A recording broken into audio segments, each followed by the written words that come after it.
അടിയന്തര ചികിത്സ ലഭിക്കാതെ നിരവധി ജീവനുകൾ നഷ്ടമാകുന്ന സാഹചര്യത്തിൽ നെടുങ്കണ്ടം താലൂക്ക് ആശുപത്രിയിൽ കാർഡിയോളജി വിഭാഗം ഉൾപ്പെടെയുള്ള സ്പെഷ്യലിസ്റ്റ് ഡോക്ടർമാരുടെ സേവനം ഉടൻ ലഭ്യമാക്കണമെന്ന് INTUC നേതാക്കൾ ആവശ്യപ്പെട്ടു. വിഷയത്തിൽ നടപടിയുണ്ടായില്ലെങ്കിൽ ശക്തമായ സമരപരിപാടികൾക്ക് നേതൃത്വം നൽകുമെന്നും നേതാക്കൾ പറഞ്ഞു.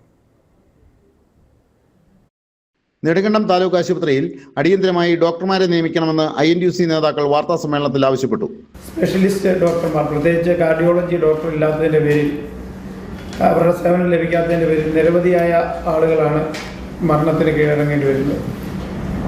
ഈ ഒരു സാഹചര്യം കഴിഞ്ഞ കുറേ വർഷങ്ങളായിട്ട് നമ്മുടെ നാട്ടിൽ ഉണ്ടായിക്കൊണ്ടിരിക്കുകയാണ്. 40 വയസ്സിൽ താഴെയുള്ള ചെറുപ്പക്കാരുടെ ഒരു നീണ്ട നിര തന്നെ നമുക്ക് നമ്മുടെ നാട്ടിൽ അവരുടെ ജീവൻ നഷ്ടപ്പെട്ടിട്ടുണ്ട്.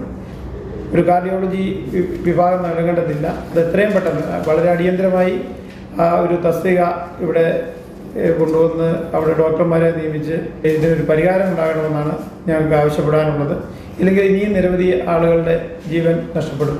നെടുങ്കണ്ടം മേഖലയിലെ നൂറുകണക്കിന് ആളുകൾ ആശ്രയിക്കുന്ന താലൂക്ക് ആശുപത്രിയിൽ കാർഡിയോളജി വിഭാഗം ഉൾപ്പെടെയുള്ള സ്പെഷ്യലിസ്റ്റ് ഡോക്ടർമാരുടെ സേവനമില്ലാത്തത് മൂലം നിരവധി ആളുകൾക്കാണ് മതിയായ ചികിത്സ ലഭിക്കാതെ ജീവൻ നഷ്ടപ്പെടുന്നത്.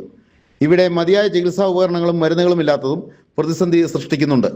ചെറിയ രോഗവുമായി ചെന്നാൽ പോലും മറ്റ് ആശുപത്രികളിലേക്ക് റെഫർ ചെയ്യുന്നത് പതിവ് സംഭവമാണ്. ആശുപത്രിയിലേക്ക് അടിയന്തരമായി ഡോക്ടർമാരെ നിയമിച്ച് അടിയന്തര ചികിത്സ ആവശ്യമായി വരുന്നവരുടെ ജീവൻ രക്ഷിക്കാൻ വേണ്ട നടപടികൾ സ്വീകരിക്കണമെന്ന് നേതാക്കൾ ആവശ്യപ്പെട്ടു. ഇല്ലാത്ത പക്ഷം INTUCയുടെ നേതൃത്വത്തിൽ ശക്തമായ സമരപരിപാടികളുമായി മുൻപോട്ട് വരുമെന്ന് നേതാക്കളായ അനിൽ കട്ടൂപ്പാറ, റെജി ആശാരികണ്ഠം, ജുബി ആനക്കല്ല്, ബാബു പായിക്കൻ എന്നിവർ വാർത്താ സമ്മേളനത്തിൽ പറഞ്ഞു. News bureau, Nedumkandam.